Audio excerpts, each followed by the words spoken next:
우리들이 보통 선한 사마리아인의 비유에 대해서 알기를 착하고 선한 사마리아인이 길을 가다가 강도를 당해 쓰러져 있는 나그네를 도와준 사건으로 알고 있습니다. 그래서 이 선한 사마리아인을 기리는 마음으로 이 병원의 이름도 굿 사마리탄 호스피탈이라고 짓기도 하고, 자선 단체나 병원, 봉사 단체의 이름들을 사마리탄이라고 짓는 예가 많이 있습니다. 심지어 복지에 관련된 법률을 제정하면서 사마리아인법이라고 제정을 해서 이 사회적으로 긴급하게 도움을 받아야 할 소외계층을 돕는 일을 추진하기도 합니다. 그런데 한 가지 중요한 것은 이 선한 사마리아인의 비유 속에 담긴 본래 의도는 선한 사마리아인이 주인공이 아니라는 점입니다. 본문은 사마리아인의 선행을 홍보하고 본받으라는 의미이기에 앞서서 예수님에게 질문을 던진 어떤 율법사를 주목해 볼 필요가 있습니다. 그리고 어떠한 배경과 분위기 속에서 왜 이 비유가 등장을 했는지를 반드시 짚고 넘어갈 수 있어야 하는 겁니다. 자, 본문은 크게 두 대목으로 나뉘어집니다. 25절에 등장한 율법사가 예수님을 향해서 질문을 하지요. 그리고 그 질문에 대한 답변으로서 주님은 강도당한 나그네의 비유를 들어서 율법이 어떻게 살아있는 복음으로 바뀌게 되는지를 보여주고 계신 것입니다. 그렇기 때문에 일각에서 많이 해석하고 있는 알레고리칼한 해석, 풍유적인 해석을 우리들이 좀 배제하고 이 말씀의 본 의미를 찾아 들어가야 하는 겁니다. 이게 무슨 얘기냐면 지나친 비유법으로 이 말씀을 해석하려고 들면 하나님께서 애초에 계획하신 의도와는 다른 방향으로 이해되어지기 쉽다라는 겁니다. 제가 한 예를 들어드리자면 이 말씀을 예전에 한국교회에서 어떻게 해석하는 경우가 많았냐면, 강도당해서 쓰러져 있는 이 나그네는 아직 복음을 접해보지 못한 이 세상 사람이다라고 설정을 하죠. 그러한 사람을 데려다가 34절의 말씀 속에 나오는 그 상황을 인용을 해서 성령의 기름을 붓고 포도주로 상처를 소독하듯이 이 말씀으로 마음속의 죄악을 다 물리치게 하고 짐승에 태워서 어디로 데려가죠. 즉 자신의 물질과 자신의 소유를 나누고 그래서 주막으로 데리고 가는데, 이 주막은 곧 교회를 의미한다라고 하는 것입니다. 그래서 쓰러져 있는 이 세상의 영혼들을 돌보고 전도를 해서 하나님의 사람으로 만들어야 한다라는, 마치 유치원의 구연동화 같은 그런 해석을 많이 하기도 했었습니다. 사실 이러한 풍유적인 해석이 어떤 드라마틱한 감동을 줄 수는 있을지 모르겠지만 이 대목의 말씀을 바르게 풀어내는 방법은 아닙니다. 본래 이 상황은 누가복음 10장 10절 초반부에 기록된 70인의 전도 여행이 끝난 이후에 복귀한 제자들과 전도단들이 예수님에게 전도 보고를 나누면서 기쁨을 나누고 또 하나님께 감사의 예를 올리고 기도드리고 하는 그런 장면으로부터 이어지고 있는 대목입니다. 예수님의 강력한 파송 권면을 받고 이 70인 전도대는 전도를 떠나게 됩니다. 전도대는 이스라엘 곳곳을 다니면서 주님의 이름을 전했고 귀신을 쫓는 등의 큰 사역들을 성공적으로 마치고 복귀하게 됩니다. 그러자 예수님은 이제 처음 전도 여행에 눈을 뜬 이 제자들이 대견스럽고 아주 기쁘셨음을 감추시지 않으시고 그들을 격려하고 복을 빌어주십니다. 그리고 하나님께 영광을 올려드리고 23, 24절의 말씀과 같이 너희들이 보는 것을 함께 볼 수 있게끔 영의 눈이 떠진 자들은 복이 있는 것이고 너희들이 들을 수 있는 것을 함께 들을 수 있도록 영의 귀가 뚫린 자들은 복이 있다라고 말씀을 하시는 겁니다. 그리고 이러한 복은 아무에게나 그렇게 임하는 것이 아니다라는 것을 24절 후반부에서 분명하게 밝히고 계시죠. 그러자 이러한 모습을 곁에서 지켜보고 있던 그 당시에 한 율법사가 아주 안 입고 온 어조로 삐딱한 질문을 던지는 것이 오늘 본문의 시작인 것입니다. 자, 이 율법사 입장에서 보면 구약 말씀과 율법에 대해서 자세하게 알고 있다라고 자신을 했는데 어디서 듣도 보지도 못한 나사렛의 젊은 목수가 나타나서 사람들을 이끌고 다니면서 영원한 생명이 어쩌네, 구원이 어쩌네, 영의 눈이 떠졌네, 안 떠졌네, 영의 귀가 뚫렸네, 안 뚫렸네, 뭐 이런 소리를 하고 다니는 게 좋게 보였을 리가 없는 것이죠. 이처럼 악한 의도를 가지고 행했던 그 잘못된 질문에 대해서 예수님은 이 율법사가 알고 있을 법한 율법의 조항들을 되물으시면서 답변을 해주시고 있는 겁니다. 그리고 그의 질문 의도 속에 나타난 교만함과 불순종함 그리고 무지함을 드러내 보여주고 계신 것입니다. 예수님께서 이 비유를 들어 율법사를 가르치신 것은 이미 선포된 말씀을 재인용을 해서 이 율법사가 자신하고 있었던 말씀에 대한 지식이 사실은 한낱 단편적인 법조문의 암송 수준이었음을 드러내 보여주고 계신 겁니다. 역대하 28장 8절 이하의 말씀에는 이미 이 사마리아인의 비유에 대한 말씀이 예시가 되어져 있습니다. 유명한 남유다의 성군 히스기야의 아버지인 누구죠? 아하스 왕 때에 남유다는 극심한 타락과 우상 숭배에 빠졌더랬습니다. 이에 하나님은 아람과 북이스라엘을 들어서 남유다의 회초리를 대십니다. 남유다는 제대로 대항도 못하고 전멸하게 되고 12만 명이라는 군사들이 전사하는 아주 비참한 상황에 몰리게 됩니다. 이 사태에 주도권을 잡은 북이스라엘이 20만 명의 포로를 붙잡아서 북이스라엘의 수도였던 사마리아 지역으로 귀환을 하는데 선지자 오뎃이라는 인물이 등장해서 북이스라엘을 꾸짖습니다.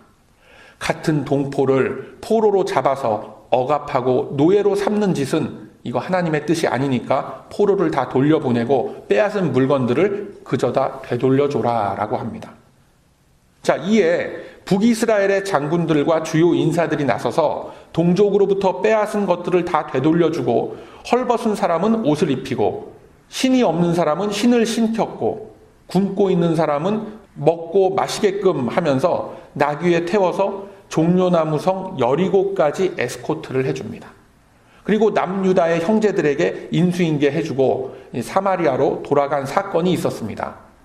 예수님께서는 이미 이 당시 750년 전에 있었던 이 사건을 패러디하시면서 진정한 율법의 의미와 구원의 의미가 무엇인지를 이 율법사에게 되물어보고 계신 것입니다. 여러분, 구원을 얻는다라는 것은 하나님으로부터 각별한 선물을 받는 것을 의미하는 겁니다. 선물을 받는다라는 것은 주는 쪽에서 마음이 동하거나 어떤 계획이 있을 때에 주는 거지 불특정한 인물이 달라고 조른다라고 해서 선물을 그렇게 주는 거 아니죠. 내가 생각하지도 못했는데 받는 것이 선물이고 그것이 은혜인 것입니다. 이 평일날 우리 교회 앞에 저기 가든그로브 그 사거리에 나가보면 항상 구걸을 하는 이 사람들이 몇 명 이렇게 서 있습니다.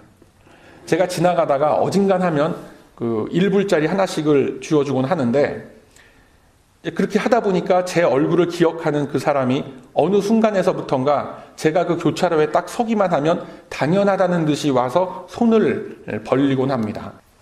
제가 돈이 있을 때는 주곤 하지만 뭐 돈이 없을 때는 그냥 지나칠 수밖에 없죠. 하루는 제가 돈이 없어서 그냥 도와주질 못하고 그냥 휙 지나가는데 그 사람이 저에게 눈을 막 이렇게 부릅뜨고 손가락으로 막 이렇게 막 욕을 하면서 이렇게 저를 막 째려보고 이렇게 하는 겁니다. 그 이후로 제가 그 교차로에 섰을 때 그 사람한테 돈을 줬겠습니까? 안 줬겠습니까? 여러분들의 상상에 맡기도록 하겠습니다. 나중에 성경 공부 시간에 제가 그 정답을 알려드리도록 할게요. 이처럼 선물이라는 것은 주는 사람 쪽에서 계획이 있고 준비가 있어야 하는 겁니다.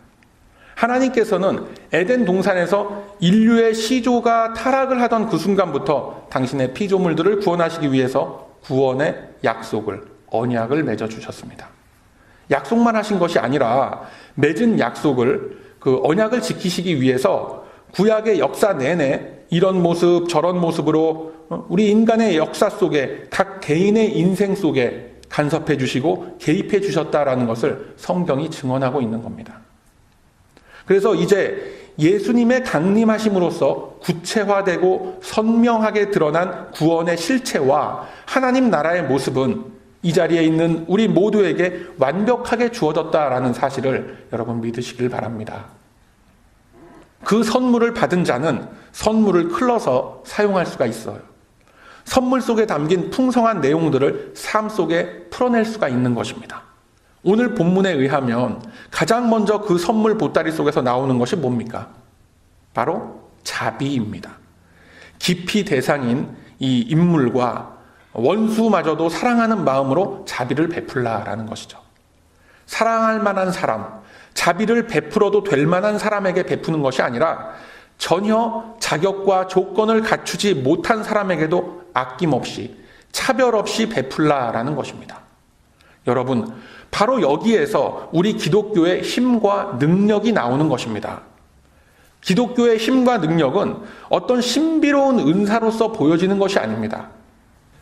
나의 상식과 나의 이성으로는 도저히 할 수 없을 것만 같은 그 괴로움과 억울함과 마음에 솟아오르는 이 의아스러움을 모두 다 내려놓고 그저 베풀라는 겁니다.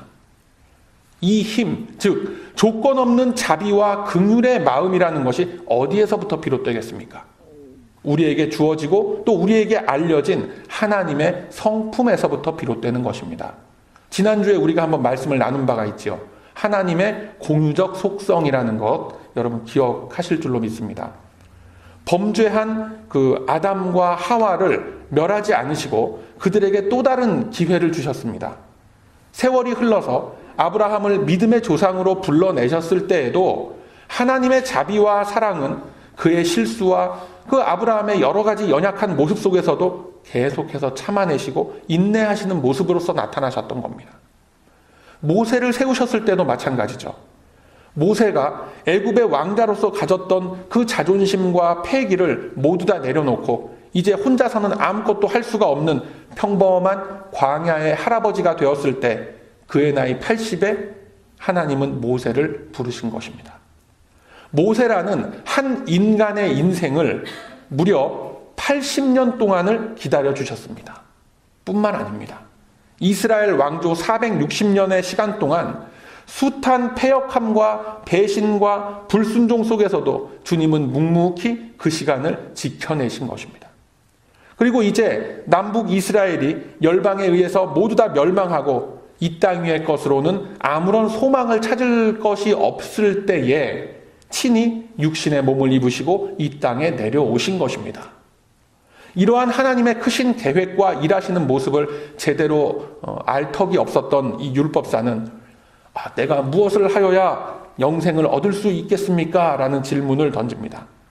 자기의 전공 분야가 율법이기 때문에 율법의 조항들에 대한 답변을 요구했을 것입니다. 거기에 대해서 우리 예수님은 율법의 가장 큰 덕목이 무엇이라고 생각하느냐라는 질문을 다시 던지시죠. 그러니까 율법의 정신이 무엇이냐라는 것을 묻는 겁니다. 무엇을 위한 율법이냐라는 것을 묻고 계신 거죠. 예수님의 질문에 대해서 이 율법사는 역시나 전문가다운 답을 내놓습니다. 본문 27절을 보면 마음을 다하며 목숨을 다하며 힘을 다하고 뜻을 다하여 하나님을 사랑하고 이웃을 나의 몸과 같이 사랑하는 것입니다. 라고 만점짜리 답을 합니다. 예수님은 이 대답에 만족스러워 하시면서 너도 가서 이와 같이 행하라 라고 합니다. 그러자 율법사는 생각하기를 하나님을 섬긴다라는 것은 속죄의 제사를 드리는 것으로서 대처할 수가 있고 이 문제는 이웃을 사랑하라라는 건데 과연 누가 나의 이웃인가라는 이 예리한 질문을 던지고 나면 이제 이 예수는 꼼짝없이 당황해 하겠지라는 그런 생각을 하면서 예수님께 묻습니다. 내 이웃이 누구란 말입니까? 라고 질문을 하죠.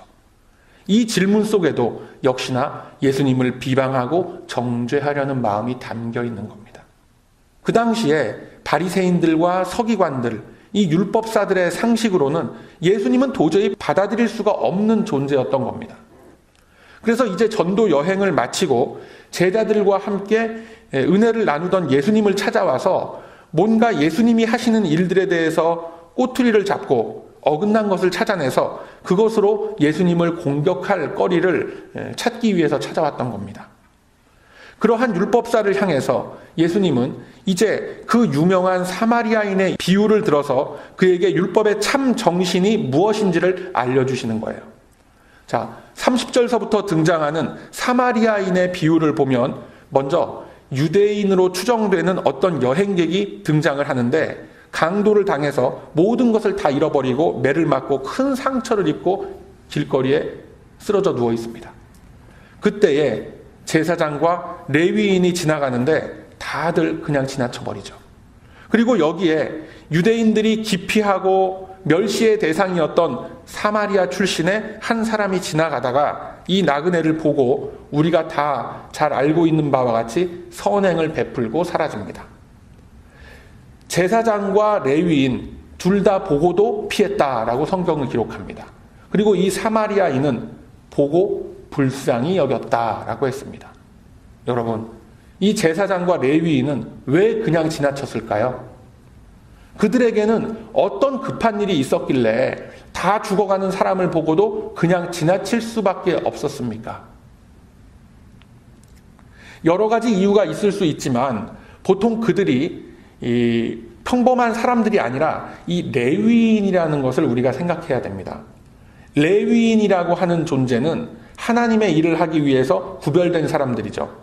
이 제사장들도 결국은 레위인 중에서 임명되는 것이기 때문에 제사장과 레위인은 결국 같은 부류로 봐도 되는 겁니다. 당시 율법에 의하면 제사장은 죽은 시체를 만져서는 안 되는 사람들입니다. 성전에서 일을 하는 사람들은 거룩해야 하기 때문에 부정한 것을 접해서는 안 된다라는 법이 있었어요. 아마도 그들은 이러한 이유를 핑계 삼아서 이웃이 당하고 있는 고난을 모른 척 했을 것입니다. 이 작은 법칙을 핑계 삼아서 나와 관계없는 사람의 고통에 함부로 임벌부되지 않겠다라는 마음이 있었던 겁니다. 이들은 분명히 쓰러져 있는 이 나그네를 봤지만 순간적으로 당황했고 여러 가지 생각들을 했을 겁니다. 자신이 나섰을 때에 오히려 해를 당하면 어떻게 하나? 이 사람을 도와주는 것은 어찌 보면 율법을 어기게 될 텐데 그 이후에 나를 향해서 비난의 화살이 쏟아지면 어떻게 하나라는 그런 마음이 들면서 순간적으로 갈등을 겪었을 겁니다. 그리고 그들의 발걸음을 재촉했던 것은 도움을 주기 위한 마음이 아니라 그들의 얄팍한 사회적 지위에 대한 자기 합리화였습니다. 내가 명색이 제사장인데 제사장의 신분에 대한 법을 어기면서까지 도울 필요가 과연 있을까? 저 사람은 이미 죽었을 수도 있는데 그렇게 되면 나는 율법을 어긴 셈이 되는 것이 아닌가라는 이런 생각으로서 자기 합리화를 했던 겁니다. 그들은 생각하기를 이웃을 제 몸과 같이 사랑하라라는 말씀은 꼭 이럴 때 적용되는 것이 아니라 다른 상황에서 뭔가 합리적이고 납득할 만한 상황에서 발휘가 되어야 하는 것이 아닌가라고 생각을 하는 겁니다. 어차피 보는 사람 아무도 없습니다. 그렇다면 절대로 무리해서 쓰러진 사람 돕겠다라고 나설 이유가 없는 거죠. 예수님은 이 비유를 통해서 그들이 가졌던 속마음을 다 드러내 보여주시는 겁니다. 그리고 무엇을 우선순위로 놓아야 하는지를 분명하게 말씀하고 계십니다. 여러분, 예를 들어서 물에 빠져서 허우적거리면서 구조를 막 요청하는 그런 사람을 놓고 어떻게 해야 합니까? 그 사람이 막 손을 들고 물을 막 먹어가면서 헐떡거리고 있는데 그 앞에서 수영 교본을 휙 던져주고 호흡을 배우고 몸에 힘을 쫙 빼야지 뜰 수 있다라고 아무리 얘기를 하고 수영 강습을 해줘도 아무 소용이 없는 겁니다. 가장 빠르고 정확한 방법은 구조대원이 신속하게 그 물속에 들어가서 머리채를 딱 휘어잡고 그냥 나오는 겁니다. 그런데 물에 빨리 들어가서 사람을 구해야 할 그 구조대원이 자기 수영복 젖을까 봐 걱정하는 겁니다. 이 젖은 수영복 말리는 건 언제라도 할 수 있는 일이죠. 제사장과 레위인은 자신들을 합리화할 수 있는 거리를 찾아서 스스로를 위로하면서 못 본 척하고 길을 떠난 겁니다. 아니, 못 본 척하고 지나친 것이 아니라 그를 보고 피했다라고 했습니다. 그만큼 의도적으로 피한 거죠. 그리고 세 번째로 사마리아인이 등장해서 지나가던 중에 쓰러진 나그네를 보고 불쌍히 여겨서 도움을 주게 됩니다. 여러분, 주님은 이 말씀을 통해 이웃의 고난과 고통에 적극적으로 동참하는 것이 하나님을 사랑하는 것이고 이웃을 사랑하는 것이다 라고 말씀하는 겁니다. 사마리아인은 그냥 지나가다가 좀 안 돼 보이니까 자신의 겉옷을 하나 벗어서 덮어주고 그러고 떠난 것이 아닙니다. 직접 상처를 치료해 주었고 자신의 시간과 물질과 정성을 다해서 이름 모를 사람을 도운 것입니다. 어떤 보상을 바란 것도 아니고 자신의 공로와 업적을 남기려고 했던 것도 아닙니다. 주막에 데리고 가서 좀 더 좋은 환경 속에서 쉬면서 치료를 받을 수 있게 주선을 다 해주고 그 이후의 일까지 자신이 맡아서 보살필 것을 약속한 겁니다.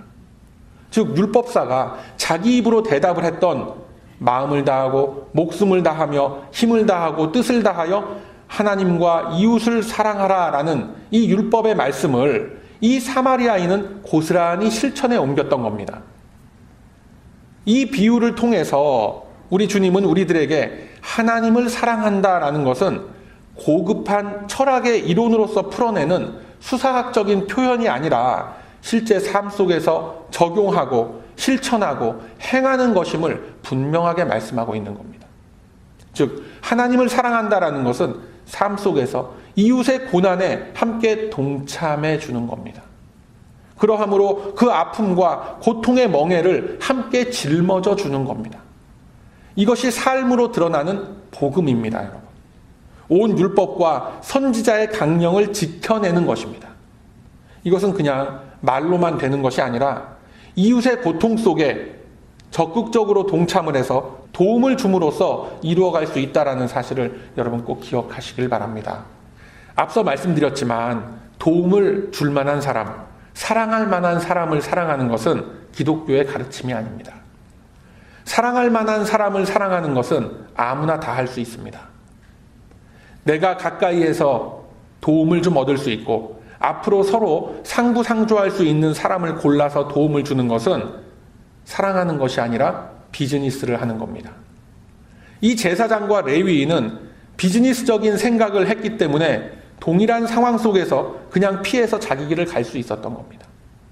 그러나 사마리아인은 쓰러진 유대인을 도울 때에 나중에 보상받을 것을 계산하지 않았습니다. 자신에게 어떠한 이해득실을 따지지 않고 조건 없는 은혜를 베풀었던 겁니다. 사랑하는 우리 베다니 가족 여러분, 진짜 중요한 점은 지금부터입니다. 예수님이 왜 굳이 제사장과 레위인을 악역으로 등장을 시키셨으며 선한 역할로는 멸시받고 천대받던 그 사마리아인을 등장시키셨겠습니까? 바로 여기에 우리 주님이 결론적으로 주시고자 하시는 메시지가 있는 겁니다.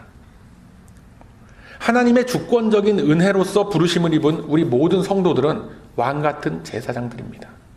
이제는 우리 구원받은 성도들이 제사장이고 레위인인 겁니다. 주님은 하나님의 말씀을 누구보다도 잘 알고 있다고 자만했던 그 율법사에게 레위인 제사장을 등장시킴으로써 사실은 그들이 말씀을 겉으로만 알고 있던 위선자였음을 고발하는 겁니다. 그리고 제사장, 레위인, 사마리아인 중에 누가 진실된 이웃이었겠는가라는 것을 생각하게 하시는 겁니다. 이 사실을 반대로 생각을 해보면 사마리아인 입장에서는 쓰러진 나그네를 도울 어떤 사회적인 입장과 명분이 없는 겁니다. 거의 적대관계나 다름없는 사이였고 더군다나 보는 이가 아무도 없는 외딴 길이었습니다. 이 쓰러진 나그네가 나중에 이를 알았다면 얼마나 고맙게 생각할지 아닐지 모를 일입니다. 어쩌면 현대를 살아가는 우리들도 이와 같은 입장에 처할 때가 많이 있습니다. 이 사마리아인과 유대인 나그네, 그리고 모른 척 지나갔던 거룩하다고 했던 이 레위인과 제사장, 이들 모두가 다 이 시대를 살아가는 우리 모두의 자화상들이죠. 많은 이들이 그냥 지나쳐버린 레위인과 제사장의 무심함에 분개하는 마음을 갖습니다. 그런데 만약에 우리 스스로를 이 자리에 대입시켜 놓는다라고 하면 누가 그들에게 함부로 돌을 던지겠습니까? 그리고 지금도 추앙받고 본받을 바가 된다라는 이 사마리아인이 21세기의 상황 속에서 알고 봤더니 무슬림이나 동성연애자라고 한다면 여러분은 어떻게 반응하실 겁니까? 그 반대의 경우는 어떻습니까? 그런 사람들 도우실 수 있겠습니까? 또는 여러분이 마음속으로 꺼리는 특정한 부류의 사람이라면 어떤 느낌이 들 것 같습니까?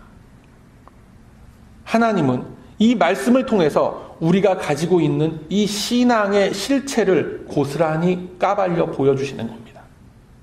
어쩌면 우리들은 복음이라는 것을 너무나 편협한 율법주의적인 관점에서 받아들이고 있는지 모릅니다. 당시의 사회 배경 속에서 이 사마리아인은 도저히 상종 못할 부류의 사람들로 취급받았던 그런 존재들이었습니다. 사마리아인의 입장에서 보는 유대인들 역시 마찬가지입니다. 그러나 예수님은 과감하게 이 사마리아인의 비유를 꺼내 드시면서 소위 하나님의 일꾼이라고 자처하는 레위인, 제사장, 율법사라는 이 인간 군상들에게 복음이 얼마나 넓고 깊은 의미와 목적을 가지고 있는지를 보여주고 계신 것입니다. 우리들은 한 가지만 나와 다른 점이 있어도 그 사람을 비판하고 정죄하고 보이지 않는 곳에서 욕을 하고 씹어대고 편을 가르려고 하지 않습니까? 결국 그러한 것들로서 이 사회 안에 수많은 갈등들이 일어나고 있는 것 아니냐는 것입니다. 어떻게든 나의 행동과 나의 주장과 생각은 항상 옳고 다른 이들의 부족함과 아픔은 온갖 핑계를 가져다 붙이면서 모른 척하고 무시해버리는 습관들이 우리 안에 있지 않느냐라는 겁니다.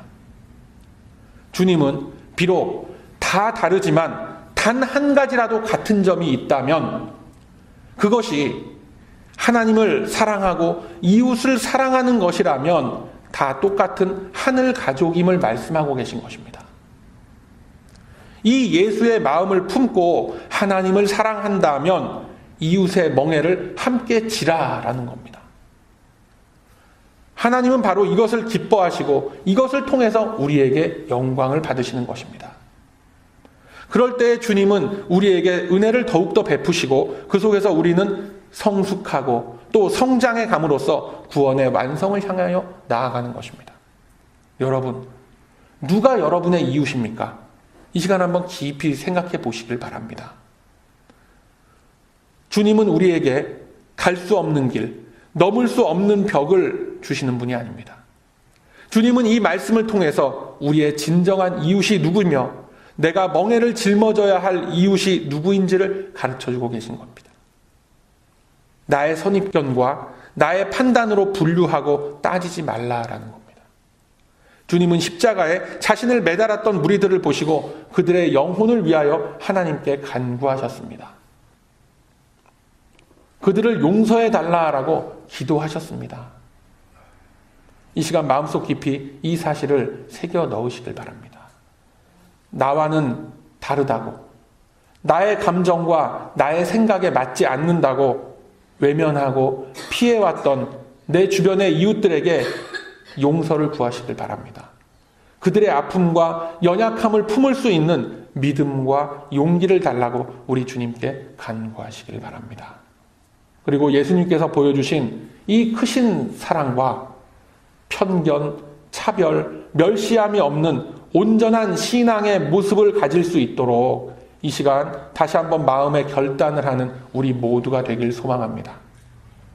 듣고 아는 것으로만 끝나는 것이 아니라 이제는 이웃의 멍에를 보면서 함께 나누어질 수 있는 성숙한 믿음의 지체들이 다 되시길 바랍니다.